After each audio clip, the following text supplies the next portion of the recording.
ஆராதனை இருந்தது.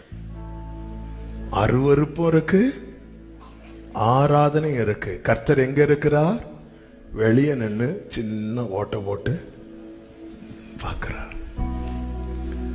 வெளியே நின்று ஒரு சின்ன ஓட்ட போட்டு பாரு, ஆண்டவரே ஜனங்க உங்களை ஆராதிச்சிட்டு இருக்க, நீங்க ஆண்டவர் வெளியே நிக்கிறீங்க. எசேக்கியேல் வா பாரு உள்ள என்ன நடக்குது. ஆண்டவர் ஆராதிக்கிறாங்க, கொஞ்சம் உள்ள போய் பாரு. அருவருப்பு, உள்ள அருவருப்பை வச்சுட்டு இங்க வந்து க்ளோரி ஹalleluyaலாம் சொல்லி ஆராதிச்சா ஆண்டவருடைய சத்தத்தை கேட்க முடியாது. சேராபீன்கள் சத்தம் கேட்கலாம், ஆராதனை நடத்துறவங்க சத்தத்தை கேட்கலாம். ஆண்டவருடைய சத்தத்தை கேட்கணும்னா அவர் பரிசுத்தமுள்ள தேவன். நான் சுத்திகரிக்க